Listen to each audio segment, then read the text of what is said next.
You're good. Do whatever you want to do. I hate this part.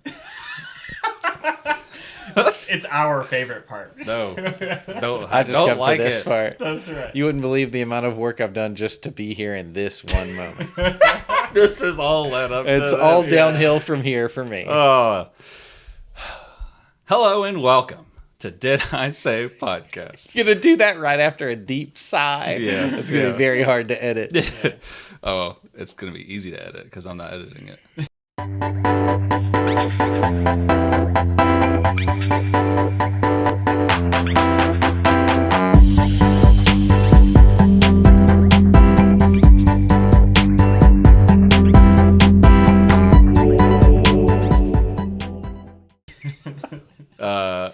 This is a podcast where we talk about the latest and greatest and the oldest in video games. It's about the way games change and the way games change us.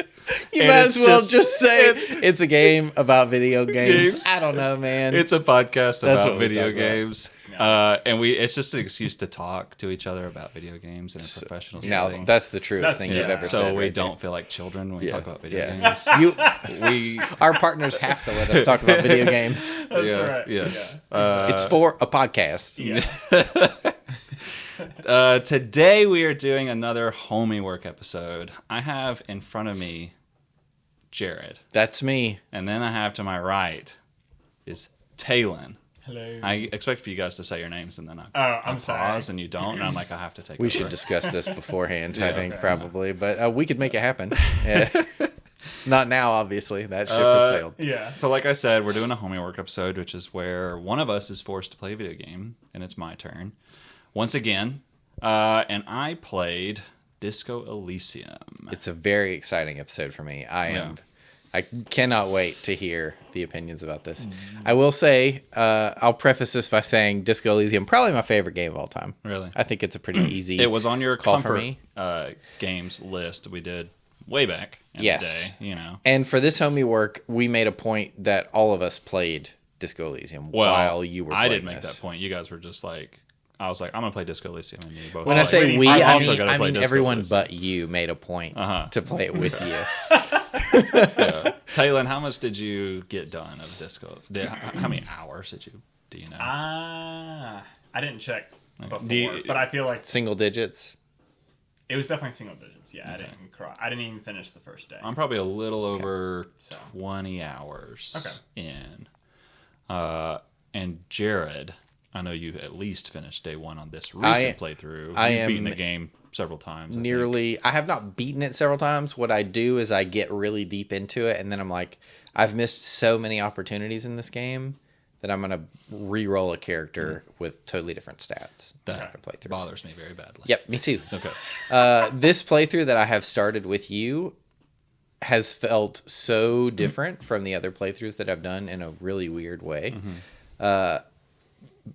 I picked like the muscle bound guy basically. So did I. There are which a lot I did of not think anyone else would do. Well, the thing is, like, I did the really smart detective guy who, like, there are 4 main stats. And then how many points you put into those at the beginning of the game dictates how many maximum points you can put into the subcategories. And I didn't know that until later and realized maybe I shouldn't have gone so dumb. So that's the thing is, so my intelligence is 1, which means all the subcategories that fit into that, like logicking out puzzles or thinking about a crime scene Yeah. forensically. Yeah. I can't put more than 1 point of a bonus into any of those skills. So I will basically never be able to successfully solve any kind of thought process that my character. I can break down doors. It does hurt me quite badly. Yes. I think that's the funny thing about this game to me, and it's definitely a trend that you'll see as we talk throughout this episode. But the skills in this game, like in most classic character RPGs where you're playing a single person and it's all about leveling them up and increasing their skills, if you're a strong dude, that means that you solve problems with violence. What that really means in this game, more than anything, is that you can just take more punishment. Yeah. There's not a lot of like, oh, I'll just punch my way out of this problem. Like, it is very much subverting your expectations of Which what... is why it feels very bad to go strongman, for one. Yeah. But we should back up a little bit and explain a little bit about this game. Very true. Yes. There's not a lot of combat in this game. If it is combat, it's all like dialogue based, where you just choose an option to punch somebody and then you see if it works.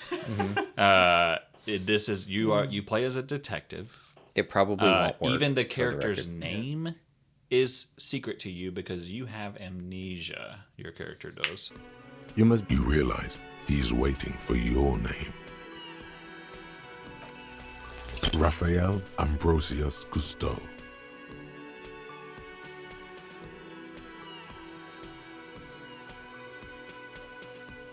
Yes, it is. Raphael Ambrosius Cousteau is one classy name for one classy cop. Say it.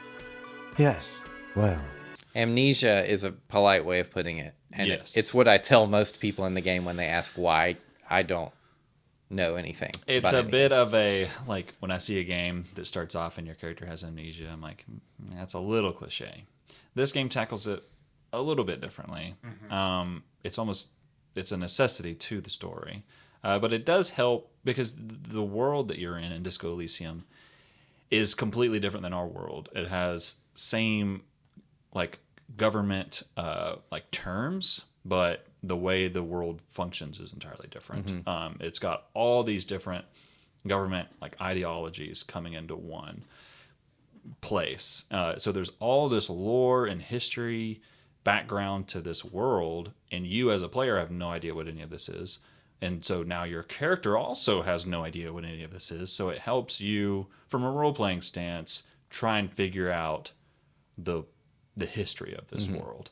At the same time, your character's learning the history of this world. And I think that's like the most important thing that's like clicked for me in this playthrough is that in most games where you have amnesia or it just gives you a flat character that you get to make decisions with, you decide who that character is, right? Like the whole point is it can be whoever you want. This game to me, like obviously you have a lot of control over that, but it felt much more like the intention of making your character empty is so that you as a player can learn who they are. Yeah. Not so that you can make them into someone. And you can, unless I'm wrong, I'm pretty sure that mechanic where you internalize thoughts is to define your character. In a lot of ways, Yes. yeah. And that is a really cool mechanic that I want to get Something into. I've definitely never seen a video game do, but you'll run across a situation and thoughts will pop into your character's head and you can internalize those thoughts and you basically equip them. And then you basically get like an experience bar for that thought, and once it hits max, that thought is now a part of you. Right. And you get can choose to accept it or Yeah. reject it, Correct. basically. Yeah. So you'll see like prompts where you're like a different part of your brain is talking to you and makes you realize that you had a thought, and then you can like think on that thought essentially.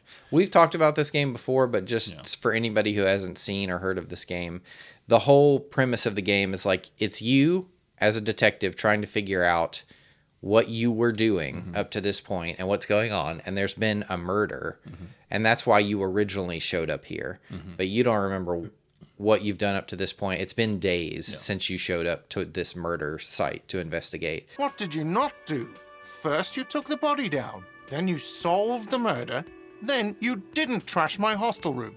Maybe you even negotiated the strike.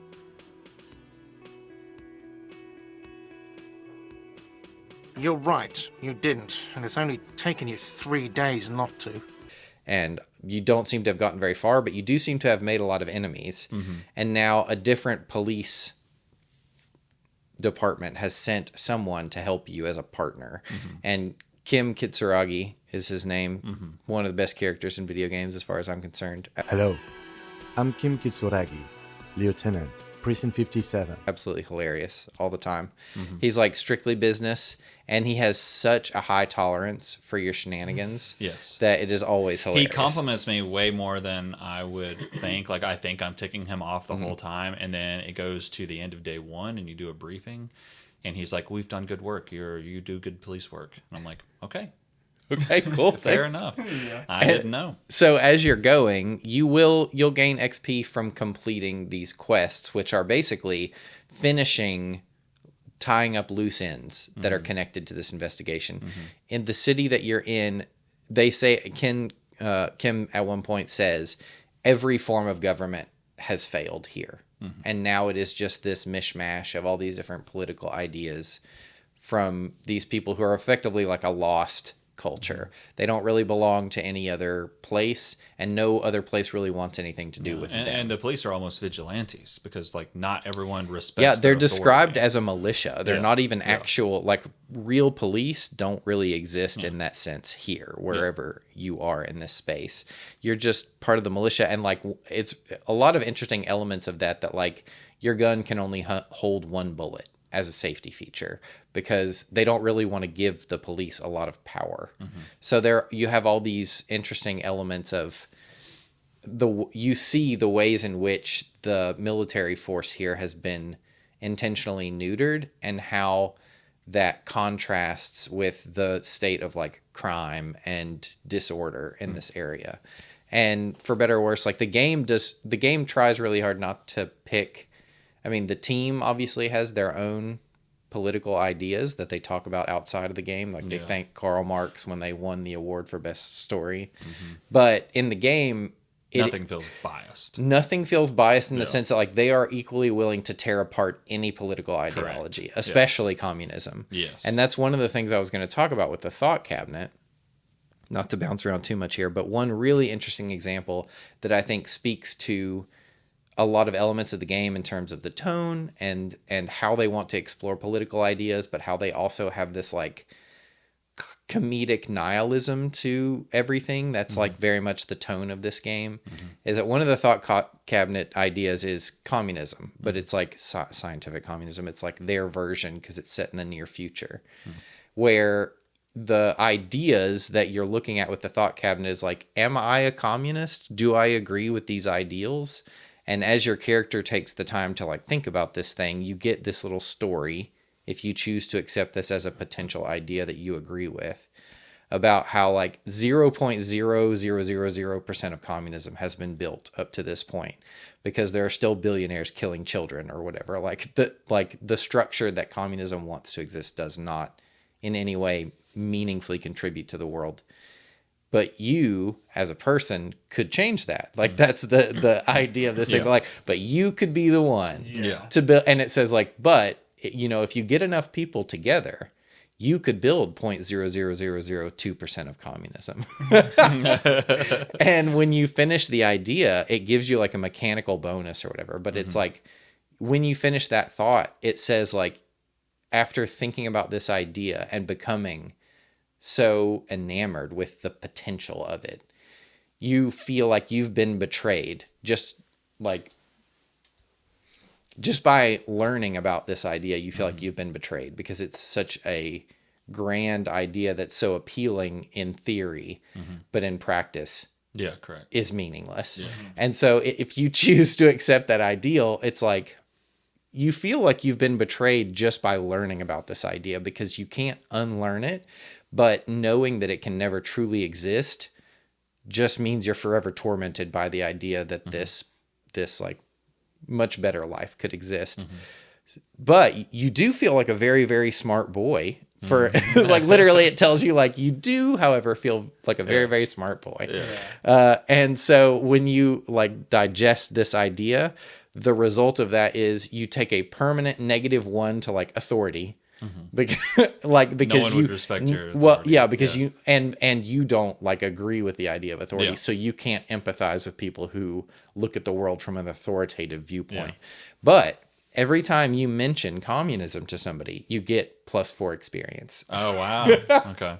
So it's like it takes this idea of the communist as you see them in the real world, which is like this person who always wants to talk about it, but is never actually doing anything to make it happen, and turns it into a mechanical result where now if you're a communist, you don't do anything about it, but you do talk about it a lot because you're a very, very smart boy.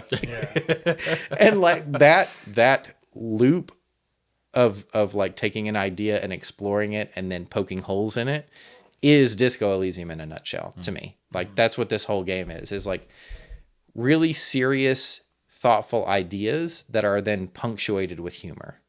And they just keep doing that over and over again. The humor's done very well.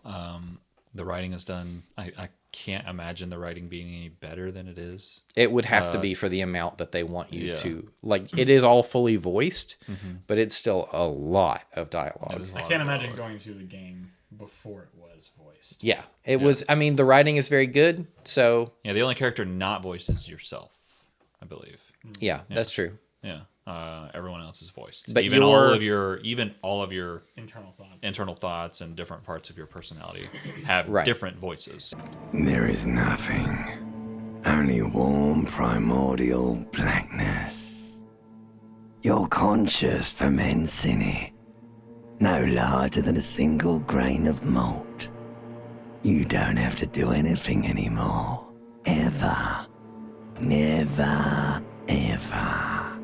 Never, ever, ever, baby. An inordinate amount of time passes. It is utterly void of struggle. No ex-wives are contained within it. An awareness creeps up on you. A mass lies hidden in your dead angle, soaking in some lurid acidic sauce. It's bloated and shameful. A ball of meat surrounding you. This is a terrible line of questioning, and it will only lead to more awareness of the meat thing. And that's an important thing for people who aren't familiar with the game is all of the elements of your personality, those subcategories of each main trait that you can put points in, they all have a voice that you hear. Yeah. And the more points you put in them, the more often you will hear from them. Yeah.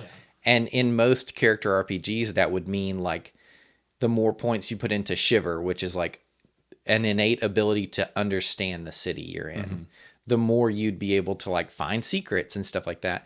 And that's kind of true.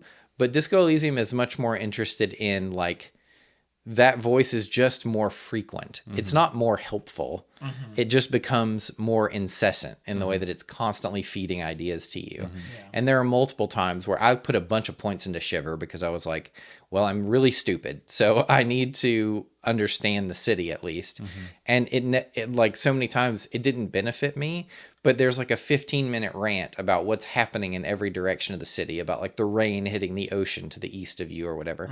It's all beautifully written, but it's meaningless. It's all just flavor for this world that they're building. You're back.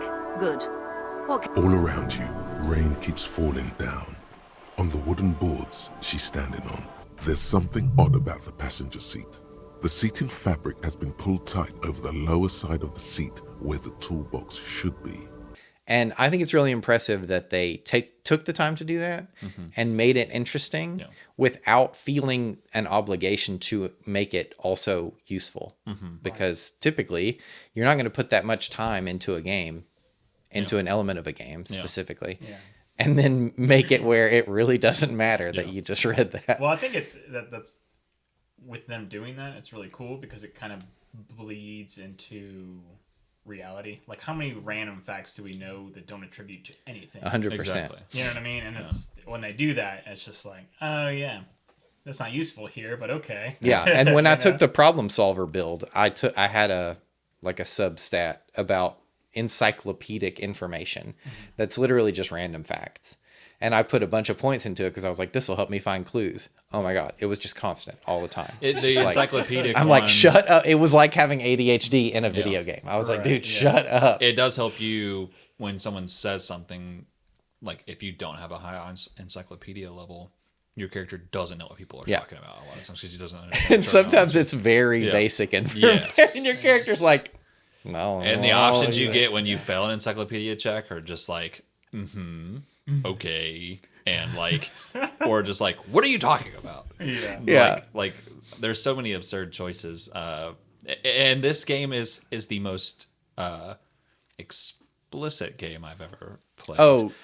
In my life. They'll just warning other people that are listening to this, if you don't want to play a game with for sure lots of language, there is lots of language. I mean, there is like, the world is like a watercolor style art design. Art reminds me of Dishonored and Deathloop. Walking around the world, Yes. yeah, particularly, yeah, The it totally color does. scheme. So like the violence is muted in that way, that Yeah. it's not hyper realistic. Yeah. But I mean, two things is one, no kid is going to want to play this because it's totally about exploring political ideologies.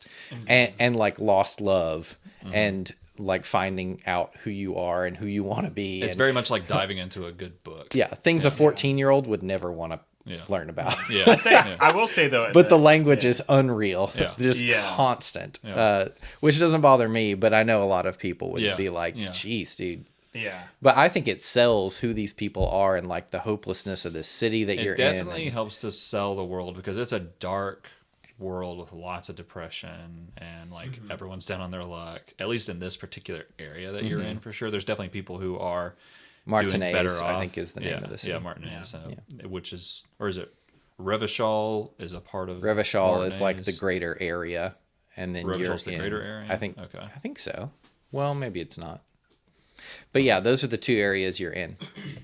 One is a subcategory of the other. I think Martinez is because they were talking about like people had nicknames for if they were from Martinez, Right. and he asked that guy what his name was, and he said like Martin Martinez or something, Yeah, and I failed the Martin. check, and my guy believed him. 100%. that seems right. And then I go to talk to someone else, and I was like, "Do you know a Martin Martinez?" And she's like, "Yeah, I know lots of them." yeah. And that's kind of the thing. Like, I think dialogue, if you can't already tell, is the main focal point of this game. There's a lot of investigation, and what you investigate and where you go and what kind of information you get will be totally dependent on which skills you get, because it's going to decide your successful checks.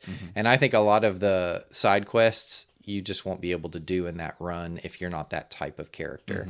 And I think it's designed that way. The amount of side quests I did not expect. There's so much so stuff many. to I definitely do. agree. So many. And you never know what's going to tie into the main investigation. So you have your main investigation, and then you have stuff that is just like people ask you to look into something, and then some little small detail like hints at the main investigation. But Kim Kitsuragi will say like, I don't think we should be wasting our time with this, or he'll say, I guess we could look into this. Yeah. Yeah. But I kind of ignore any There of are that multiple times information. where he's like, this is not our job. Yeah. And my character's like, I do not care. Yeah. Yeah. Yeah. I I should look into this. My character picked up on he calls you detective when he thinks you're doing good, and he calls you a Interesting. he calls you a police officer when he's annoyed with you. He uses a different term.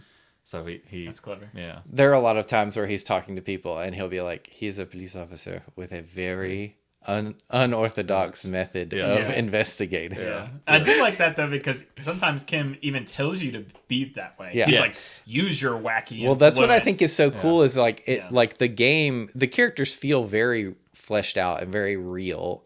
And the more you talk to them, the more you'll learn, of course. But I think it's really interesting the way that like you see Kim's relationship with you evolve over the course of this game, and the way that he's like, there's nothing I can do about the fact that you've obliterated yourself.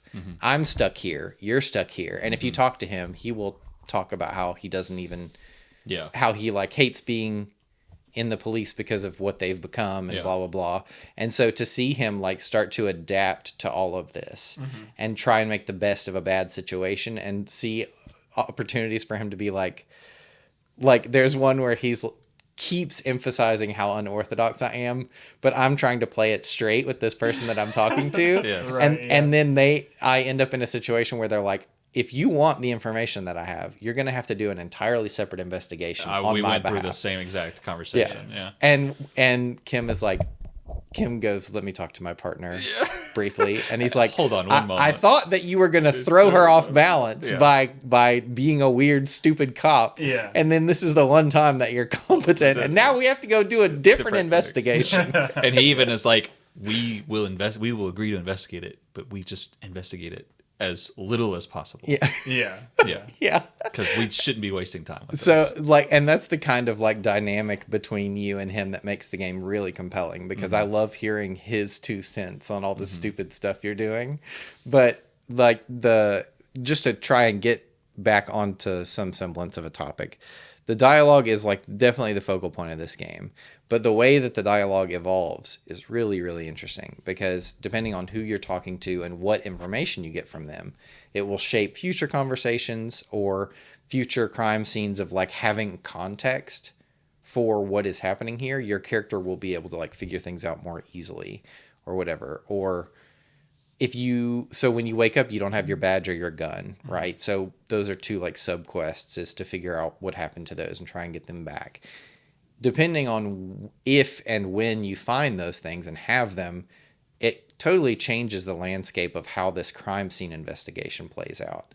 And there are lots of elements of that in this game, but I think watching it unfold over the course of the 3 days is really compelling because you feel like you have so much agency in shaping how that plays out, depending on what you decide to do and when. So that's kind of the thing that I love this game, obviously, because it's kind of incredible, like design choices in terms of the art and the style of it. I love the story. I love like all the political exploration and all that stuff, which is also why I think you will never like this game as much as me, because those are not things that appeal specifically to you. Like that's not your niche. So that's like I'm almost afraid to ask you because I like this game so much. I'm afraid to ask you what your actual like one sentence takeaway from this game is, but where did you land so far? It's a game that if I don't have 100% of my focus on, that I have to like go back and like scroll up through dialogue and try and reread stuff, which you have that option too. But I have to put my headphones on and like, because if something's happening around me, then my focus is off.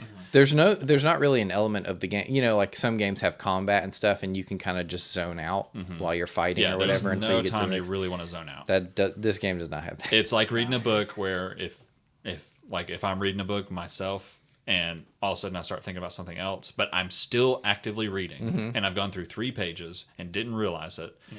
And then I have to go back and reread those 3 pages and it's all new to me because I didn't retain any of it. Right. Yeah. And I have to do that a lot when reading. That's happened to me a lot. Yes. Yeah. And that has happened with this game several times. But I'm happy to do it. I enjoy these style of games when they're done as well as Disco Elysium is. Correct. Yeah. I just don't think a lot of these games do as good as Disco Elysium, and they fall flat for me. Although there is no game that I think can compare. Like it kind of splits the difference between 2 very different genres. Yeah. So it is hard to compare to something, but it has DNA from different things that you could definitely say like. Yeah. You know, like it reminds me of Divinity or Baldur's Gate with a lot of the conversations, but it's well written beyond even those games. Like it's mind blowing how crazy good it's written and how believable these characters are, and how into the dialogue I am. There are some dialogue things in Baldur's Gate or Divinity that I'm just not that into, but and then other sections I'm very into. Yeah, there's quests that I just don't care about, but like every little thing to do in this world I'm interested in. Yeah. And I want to dive into it. Like the I just thought of us. You keep going. Sorry. Talon and his random laughing. He's going to show us a YouTube video later. It's just so funny. Yeah. No, dude, it's a random thing that happens in the game. It's just the It's Wednesday meme. I mean, I don't know how much we want to spoil, but there's a scene in this game that I was dying. I don't want to spoil the ending, but I think anything in day 1 is fair game. Yeah. This was day 3 for me. Well, and that's the other thing is like I did the scene where in day 2. I did things that you could easily do in day 1, but I just got distracted. So there is a huge overlap in the section. There's this whole section of the map you can't get to until day 3, which is Wednesday. And you find a car in the snow. You know what I'm talking about? I do not. And it's so very funny. Okay.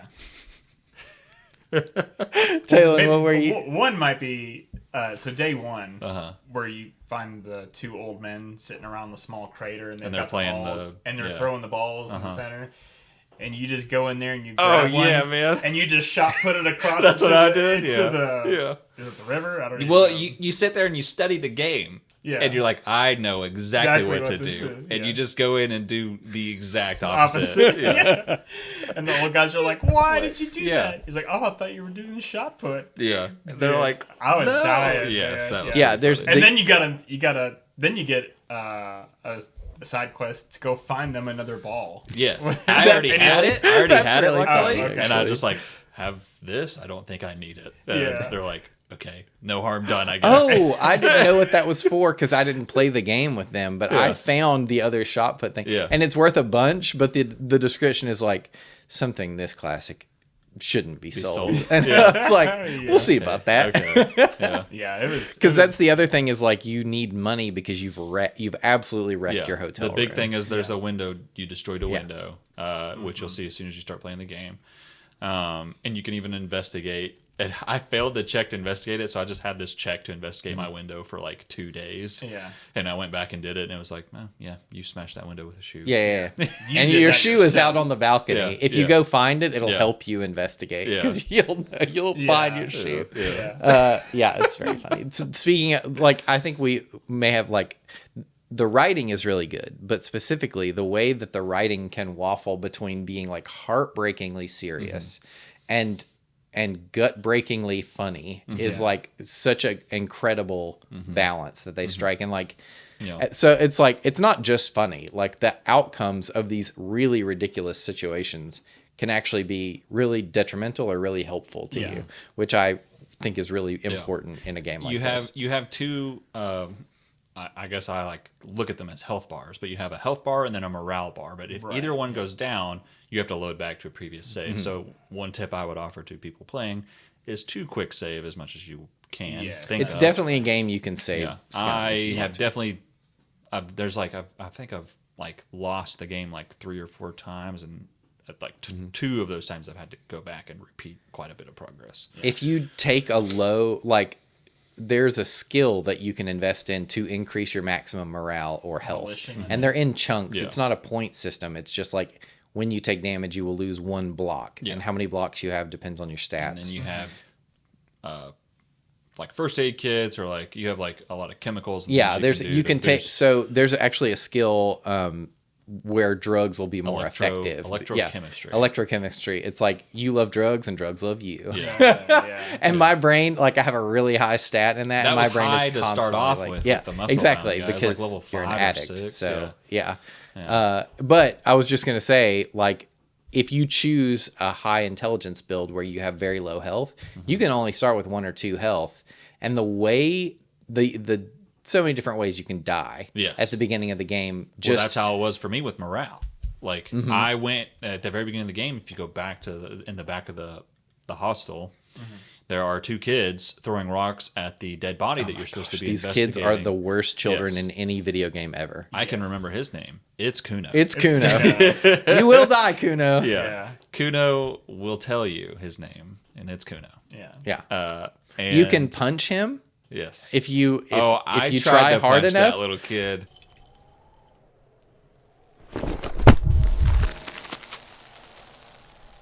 Did you miss? I missed. Yeah, I missed twice. too. Yes. And then later on, you need his help because you need to know a detail about the crime scene. And he's like, "You tried to hit Kuno." He's like, "You have to make amends." And I think he wants you to let him drive Kim Kitsuragi's car. Yeah. And Kim is like, "We are not even entertaining this conversation. Stop talking to this child." Right. Yes. But I've seen on YouTube, there is like, depending on how things play out, you can just shoot Kuno with a gun. Yes. Which is very wild. Yes. But like, that's what I mean when I say that, like, there's just so many ways this can play out. But yeah, like oh my gosh, the worst children in a video game is Kuno. Well, there's Kuno, and then there's a little girl that also goes by Kuno. Isn't it Kunoise? Kunoise or something like that, like a female version of Kuno. Oh, I thought Kunoise was how he described the way he talks. Maybe, but she goes by in the dialogue when she talks. It says like Kuno C. But yeah, I'm not sure. Yeah. Okay. I don't know. I could be wrong about that, but it says something like that, just like Kuno C or something. Yeah. But or other Kuno. maybe. Other But Kuno is also funny. yeah, but they just constantly berate you, and it hits my character's morale twice. I fail 2 checks, and then I have to load. These kids like made my and the thing you get when you lose morale is you just quit being a cop. And yeah, what basically happens after you that- like lose the will to Yeah, do move anything. on. Yeah. So it's just like going to 0 health. You've got to load back to your previous save. So I've got to go talk to these stupid kids. And if you avoid the entire conversation with these kids, the entire game, you've cut out 90% of the profanity. That's 100% true. Yeah, the most vile characters in this Yes. game are the two kids, children. yes. And just for context, the 2 children, you only see them because they're standing at the body throwing rocks at Yes. it. That's all they do. Yes. Yeah. Yeah. And yell expletives. And yell expletives. And this body that you're investigating the murder of has been hanging up in a tree for like 7 days. Yeah, because you were supposed to take it down Yeah. when you got there. Yes, and you did you not. just went on a bender for like Yes. 4 days Yes. instead. Yeah. So the body is so not looking You got great. there late when the body's been hanging for a while, and then you did get the body down, and now you have to pass checks to get the body down. Mm-hmm. So it could be a whole nother day before you get the body down. Yeah. And this thing is gross. It is weirdly hard to get the body down Yes. because also your character, unless you have a high stat, of course, your character just throws up anytime they get near the body. Yes, at you this have point. to also pass a check. Well, the way I You got can't it even down- go near it. The way I got it down, Kim ended up like giving me a high five. I was like, wow, really? did That's not expect amazing. this. That's I don't think I've gotten that one. yeah. But yeah, I can't imagine like playing the game again and getting the same playthrough, even if I tried. Correct. Yeah, I agree. that's what's impressive about this game, and the order of operations and way you do things. Like characters make comments about if you've done something or if you haven't. So it's just like mind blowing how much they thought about this game and the way you would tackle it. So they obviously did a lot of play testing. Oh, I mean, I can't even imagine how long it took them. They said the thought cabinet mechanic almost broke. That was the thing where they were like, if we hadn't already shown this at multiple conventions and bragged about it, we would just throw this feature out because it was so hard to like get right that it almost stopped the game's development. Well, to get more of those thoughts, you have to put points into that. And it's like, that takes away points from your stats. So it's definitely a balance of like, do I want to just level up a stat or do I want to equip another thought? Yeah, and they internalize take the thought? they take real game time. So like, for example, if you wanted to like develop a particular thought, it might take 4 hours. And so you just have to like give it time for your character to like think through it, which means that slot is filled for that amount of time. So yeah, those ideas are not things you can just throw onto your character and then get a bunch of bonus stats. One or of the whatever. first ones you get, at least for me, was Hobo Cop, which was pretty great. And once your character finishes that thought, they like embrace being Hobo Cop, and it's pretty great. That's hilarious. That's awesome. I think I rejected Hobo Cop. I'm a Hobo Cop. I don't know if this is true for you, but you can see like garbage on the street and pick it up and put it in a plastic bag and sell really it funny. at the I knew you could do that, but is it different if you're a Hobo Cop? I mean, I think you can see it easier in the world. Oh, and you it's pick like- up I mean, that's the funny thing about this game is that like there are like busy jobs that you have to do, like picking up trash because you need I've probably money. made 20 real it's total off picking up bottles. It's not a lot, Yeah. which I think is funny just how tight the economy in that game is, even though you're just picking up trash off stuff. Yeah, I mean, I ran out of money and finally found another way of having a place to sleep at night. And there is, cool. if you're HoboCop, you do have another way to embrace HoboCop, and that's to sleep in a dumpster. I was going to say, can Yeah. you just sleep in the trash You can? can. I did not do that option, Yeah. but just because of how bad Kim would think of me. Yeah. Because he made it clear that he would. He think made it pretty poorly. clear. Yeah. So, That's the other thing is like he does a check-in with you at the end of the first night, and one of the things he's like, you run a lot. you run a lot. You run everywhere. And I was like, got to keep up with my Yeah, thoughts, man. I hold shift the whole time, bro. So He was like, it's very impressive for a man of your age. Yeah, there's a scene where you're because you have amnesia, you don't know how old you are, Right, and yeah. a woman mentions her age, and then he's like, "Wait, how old am I?" And actually, she mentions the age of the dead guy, and you're like, "Man, he looked rough." and he was only that old? And then Kim's like, well, he was decaying for 7 days. Yeah, sometimes it's not even about memory loss. Your character is just an idiot. Yes. I love all of that stuff. There are a lot of like moments that I think are really cool in that game. Like it's very good at setting up big things that like feel like they matter a lot to you and throwing you curveballs all the time. Like in the story, like there's like a whole sub story about this group of people who wanted to create like a real life RPG where they would set up relay stations everywhere. And I didn't see that at all until my third playthrough. Wow. I didn't even know that's it like existed. one of the first things I went and did was like, because to get there you have to like get through the library. You have to tick some people off. For not to. I don't want to spoil how you get there. It was too mysterious for me to like care. I was like, this is a video game. In real life, there's no way I would do this. But my character like peeked through the curtain. There's these curtains in a library. Yeah. And your character sees past them, and the owner of this, it's not like a library, it's a bookstore. She says, "Don't go back there." And you can peek and you see like some interesting things. To not give any spoilers, but my character is like one of the options just like rip through the curtains, and then even after you say rip through the curtains, you have to pass another check.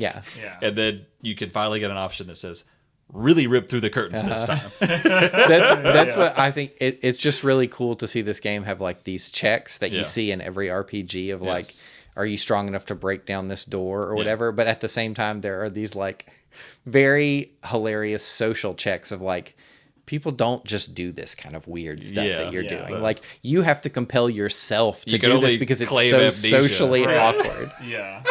And when you do something stupid, just say amnesia and it's fine. Exactly. Just tell everyone. Like, people ask me where my wallet is or whatever, and they're like, you don't remember anything? And the dialogue option is like, dude, I literally could have eaten it. I don't even understand what the world is anymore. And you have the option, like Kim said, or it's the lady downstairs that you talk to in the wheelchair, and she tells you... she's so nice. She tells you to go talk to someone who has a lot of money, because those are educated people, if you want to learn about the world. And you finally find someone who has a lot of money, and you ask her about the world, and your options are like, what are these? And stare at your hands.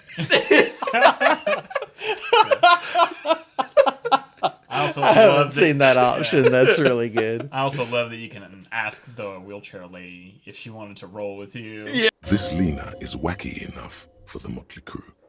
Hire her on the spot. I did. I thought maybe she was a character. I tried hard to get her to join, and she was like, "I'm too old." And I was like, "Age is just a number, man. Does not matter." Hit the road. Come on. Will you join me? Yeah.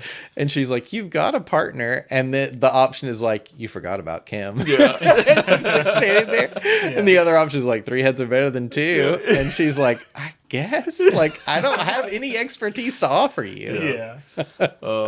It's hilarious. I'm trying not to. I'm only derailing us at this point, so I should let Ryan do his job and lead this discussion so that I stop talking about. Preface just real quick before you get into it any further. But if I had played this game like 10 years ago, I definitely don't think I would have enjoyed it as much as I have now that I'm older and actually have gone through life. 100%. Correct. There is a time to play this game, and it is not when you're young. It is definitely. You might enjoy it when you're young for a very different reason. Like, I don't think just the exploration. Not to sound as pretentious about it as I normally do, but I don't think that it would be. Get ready. I just don't think it would be as valuable to younger people because they can't really appreciate why the writing is so good. Because there are moments in this game where it is really heartbreaking to talk about like what happened to you and the people that you've hurt along the way, and like just how deeply you've blown up some of your relationships and stuff. It's like you just can't appreciate that unless you've had to live through it, I think. It's scary when you're like, oh, that's relatable. I'm like, oh, dang, that's relatable? It's Hobocop, Ryan. That's not the part you're supposed to relate to. It's too relatable. It's too real. I don't want to sleep in a dumpster in the video game, too. Yeah. But, okay, so, like, just in general, do you have, like, any key takeaways or ideas that you wanted to talk about or kind of dig into?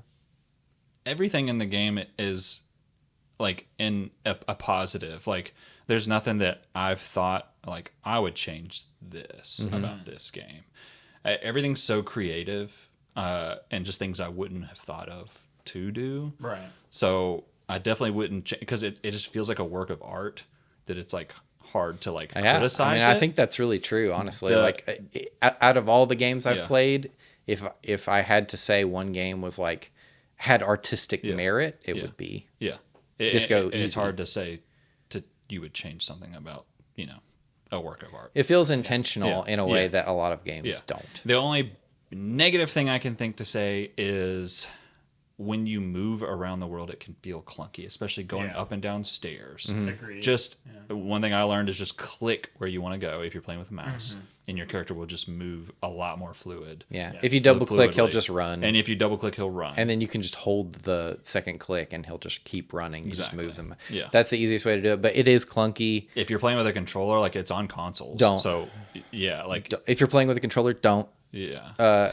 You might not have a choice, though, I did it for like an hour because my mouse died and I couldn't find the charger cable, and I was like, dude, this is so much worse. It is. I played with a controller for just a little bit just because I was sitting on the couch, and I was like, I mean, it's fine for what it is, but I was like, nope, I can't imagine playing this on. It's on the Switch. It's on the Xbox. I'm playing it on the Switch. Yeah, it's much better with a mouse. How is that? That's always how you. How do you find moving? It's so strange to have your Switch. Are you blasting all these profanities out of your Switch? Yeah. It's like I didn't know the Switch could do that. You just sprint past Kuno every time somebody's in the room with you. That's right. It's just static every time they swear. That would be Nintendo nice. Well, there is one word. There is one word. That is, which is appreciated. And originally it wasn't, and a lot of people were like, "It's just a homophobic slur," but a lot of people were like, "I have to hear this every day.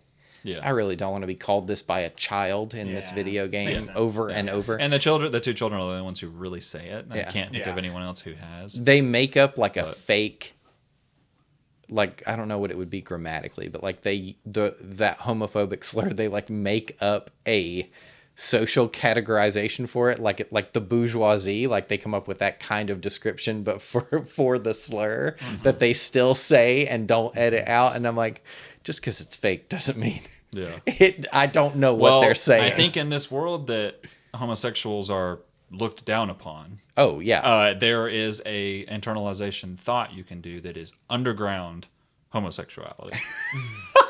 I haven't seen Yes, there's a character that is part of the underground homosexuality movement. Interesting. And I knew it was kind of like everybody kind of has their 2 cents to chip in, but I didn't realize that it was like established in that way. So like if you're like homosexual, you have to hide it. So you're part of this underground thing. And you, when talking to this person, you can have a thought. Like, am I part of the homosexual underground movement? And like, you can just become gay. That's amazing. Yeah, you'll decide. Right. The Measurehead, like did you talk to that guy? Measurehead. They call him Measurehead because he measures people's heads. He's a racial supremacist. I don't think so. But he's not white. He's from some small country, but he thinks everyone from that country is racially superior to everyone else. He's not the lorry driver, is he? No, he's guarding the button to get into the real big dude. If you want to talk to the union boss.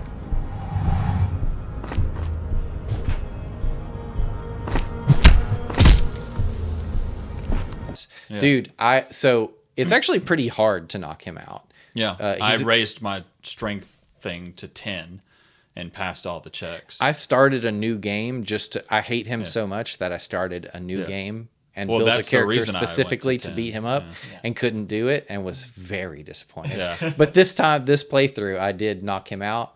And then when you talk to the union boss, there's like an option to intimidate him that is way more. I don't even think you do the check anymore because he's like, I saw you spin kick my strongest guy in the face. Yeah, he's like, I'm not gonna mess with you. Yeah, I had that dialogue happen to me too. It was really cool. But I was like, you're not gonna ask how I got in here? He's like, no. He's like, I saw it from the window, and the dialogue option is there are no windows. You live in a shipping container. Yeah, and he's like, it's a metaphor. It's very funny. But all these different like those types of social taboos and stuff are explored. I mean, those are real issues, but the way that they portray them in this world where everybody, it's like one generation of people have had to, or, you know, maybe 2 or 3 at the most. These generations of people in the city have had to live through the failure, not just every type of government, but the failure of every type of government. And so everybody has like a different stopping point where they're like, this was the right one, and it just didn't work for X reason.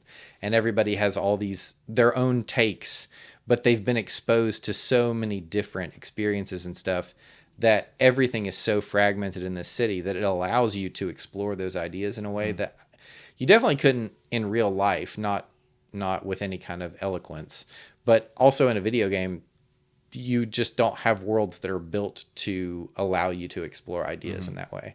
And that's what I think this game does so well, is that it makes believable scenarios to explore things like underground homosexuality. Like, I just think that's really interesting, and I think they actually nailed it, which is I would not expect something that like grandiose might not be the right word, but it is definitely a very elaborate system that they've made. And if they apparently have a background in creating tabletop role-playing games. I think that makes shows sense. Like you can definitely see that in the writing and the structure and everything. But I just like you said, there's really not anything that I can think of to complain about this game. It is a very specific kind of game. So if you want to shoot a lot of people or use magic spells, there are plenty of other games for you to play. If you were looking for a good like mystery, crime, thriller book or movie to get into, if you wish Nancy Drew was NC-17, yes, but just for language, this is the one for you. There is a lot of like sexual things that people talk about. There's no like nudity in the game. No. The most you see is the corpse who's also wearing whitey tighties. And some very sick but boots. they do, it is an explicit game, just a warning for anyone who this game sounds interesting to. And it does talk about a lot of things that, you know. There are a ton of trigger warnings in this game because there's a lot of talk about like suicidal ideation and stuff like that.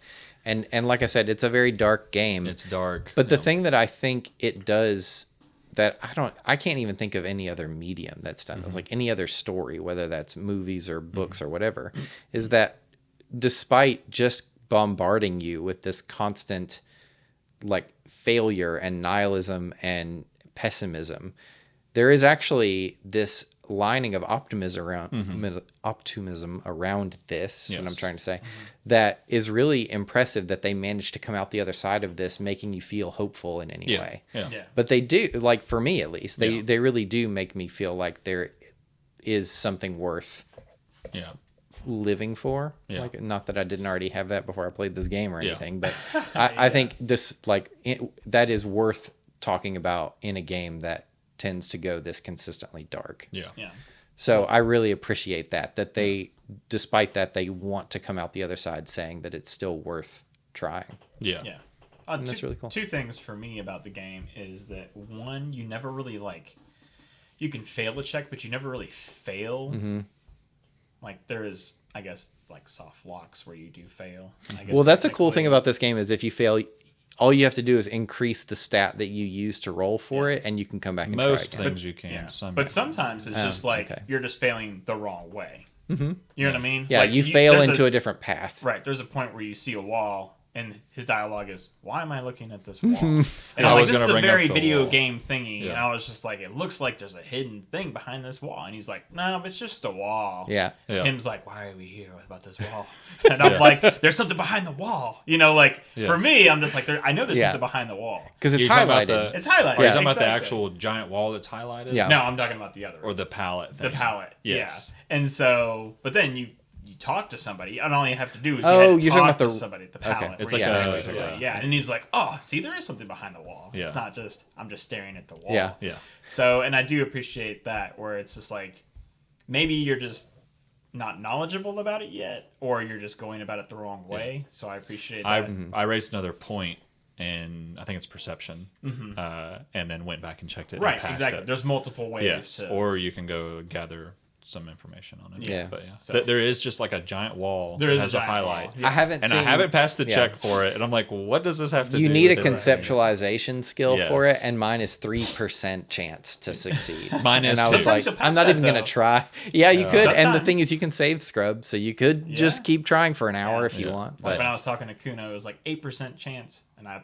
did it, and I passed, and I was like, I've had so let's satisfying go. when Yeah. because when you roll, it sounds like a film reel, and then the camera either flashes green for success or flashes red. Yeah. But when it flashes red, it sounds like the bulb shatters in the film, Yeah. and it's so satisfying when it flashes green. Little black spots dance on your retinas. It's almost pleasurable. You swoop up and catch the tie. Snap. It's released from the blade. And it's like an 8% chance. You're like, dude, nailed. Don't have to come back haven't here. taken any super risky ones. The one I took, it was like 17% chance, and I was like, yeah, whatever. Let's just see what happens. And I passed it. And I was like, oh heck yeah. Yeah. Okay. Yeah. And that's the thing about this game is you literally never know. But the check I made ended up getting me shot in the head. Oh, Well, Yep. So there don't you pass go. all of them. Don't okay. pass. That's interesting. Okay, great. Yeah. So, and then the second thing is that the game would not work as well if you didn't have Kim with you. Not at all. If you were just by yourself, I don't think you would work as well. Kim is such a foil to you as such a useless, dumb human being. I don't know. I really can't even imagine that game without Kim. Like specifically Kim. He's a star. Yeah, Oh, yeah. yeah. He's great. Kim is there's like a meme. You can watch YouTube for like compilations of it, but so character portraits are really a big deal in this game. Like they're all designed to communicate something very specific about this character. Like you can tell, you get a vibe off just their Even character your own portraits, character portrait. especially your own character portrait, which I've changed twice. which is a blurry mess until you look in a mirror, and if you fail the mirror check, you can have a heart attack and die from how disgusting you look. And you've been playing for like 2 minutes. Yeah. Yes. It's just very iconic. All the character portraits look great. I think all the weird abstract depictions of the different parts of your brain are really cool, and they definitely add a different tone to that game. Yeah, you can see all those when you go to the level up menu, and you can just mouse over all those. They have all the pictures for each different part of your brain, and they're all pretty cool looking. Would look great in a frame. Yeah, very impressive. It's really cool.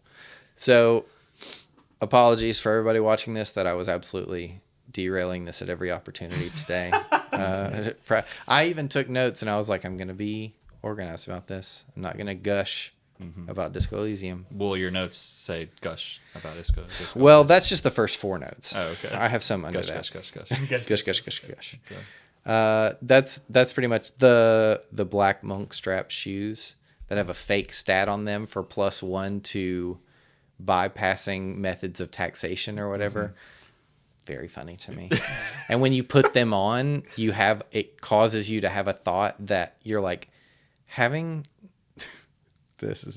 I was telling Natalie about this because I couldn't stop laughing. It's like, man, having nice things feels pretty good. Oh. I think having expensive things makes me a better person. Yeah. And then you're like exploring this idea, and you're like, yeah, I do like having nice things. And it's like, yeah, you do. Having nice things is awesome. Remember in the future when they come to take this away from you, that these were your shoes, and you worked hard for these shoes, and you literally stole these shoes from somebody else. But you were saying, like, if you keep them on, like, people will compliment. Yeah, your nice shoes, Kim which compliments would be your shoes. He's like, those are nice shoes. That's true. Play Disco Elysium. Yeah, I'm definitely going to keep playing it, and I will probably do another playthrough because the more I play it, the more I'm excited. Like, I want to play a different style character and see what the heck, because I'm a dumb dude, but I'm still finding all these interesting things and having all these interesting conversations. So I can only imagine. Yeah. But I'm glad I picked the character I did because I've had lots of funny, hilarious moments. Yeah, surprisingly good. They definitely made it work. Yeah. You can make a custom character too. You don't have to pick an archetype. Seems tough to do. Yeah, but it's definitely something I would do like on my second or third playthrough because like I really just did not understand what I'm doing. And the one cool thing about this game that I think is like the studio, this was a runaway success for them. The studio has been dissolved at this point, unfortunately. There was like a sequel in the works, but it was not something that the team wanted to do because it was a sequel that they were kind of pressured into by a company that purchased them after the fact, after Disco Elysium had already come out. So I'm sad that there won't be a sequel, but I'm not that sad because I feel like it's such a self-contained experience and I want them to do the work that they want to do. Yeah.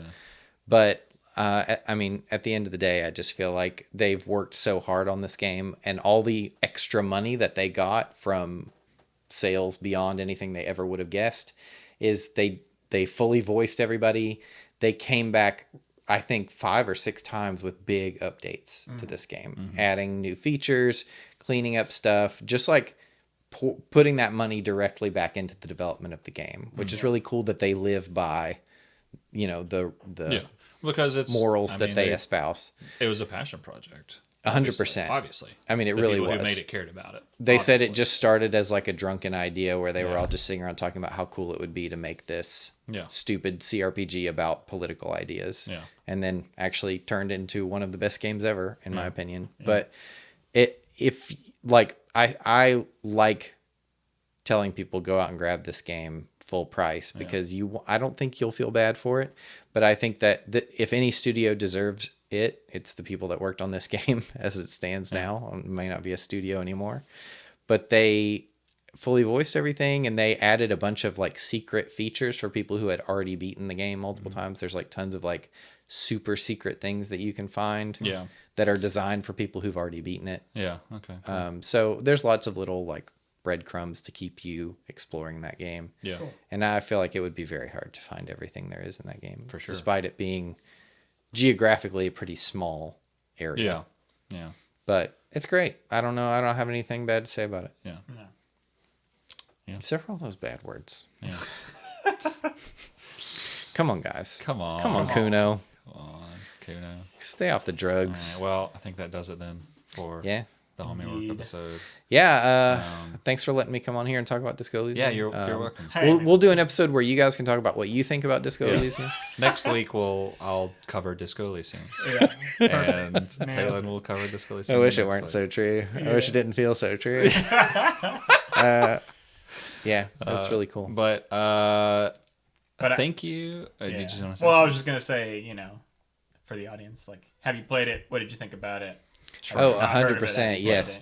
I know so few people who've like actually taken the time to play this game. I would love to hear people's thoughts about it in the comments or in email. If you have like your take, if you want to know some element of the game that we haven't talked about. So far with Homiework, I've definitely appreciated this segment because I've played several games that I just wouldn't have done and have come out the other side. Like, I'm definitely glad to have experienced that game. So definitely want to hear from listeners to also give us that experience. Yeah, if they want to do the Homiework alongside us. Yeah, because we play a lot of the same games. So the games that we play that the others don't, that list is getting smaller and smaller. That's very true. Yeah. So, we would like to see some other genres or things that are out of our comfort zone. Yeah. All right, take us out. All right. Well, thank you to Sam Webster. Thank you, Sam Webster. Music that he let us use. Thanks, Sam. He only makes good music, so check him out. It's weird. It's like a curse. He can't make bad music. There's never been an okay track. They're all great. So it's true. Check us out on YouTube. We're gonna upload. I'm gonna try and upload some clips of this game without it being super full of profanity. You get to try your hand at blurring text. Yeah. So gonna try and keep it as PG as I can. We'll see. Just no Kuno and you'll be fine. Yeah. But just anywhere you can download podcasts, check us out. Did I Save Gaming? We're Blue Sky. We're sometimes on Blue Sky and TikTok. Yeah. At Did I Save podcast. And then email us at comment on the @gmail. YouTube section. Anything you want to comment, any suggestions there. But you can also, if you're listening on the podcast, you can just email us at didisavepodcast@gmail.com. We've tried to make it so easy for you guys. Yeah. Stop Just complaining Google, and "Did I just do it. save podcast?" Just talk to us. And you'll I'm find your us. father. Don't walk away from me. All right, sounds good. All right, man. Is there anything else you want to say? Nope. Any advice that you have for I can't think of anything. Nothing. I failed to check to Interesting. remember. Okay. Okay. And don't forget Don't forget to save. Don't forget to say.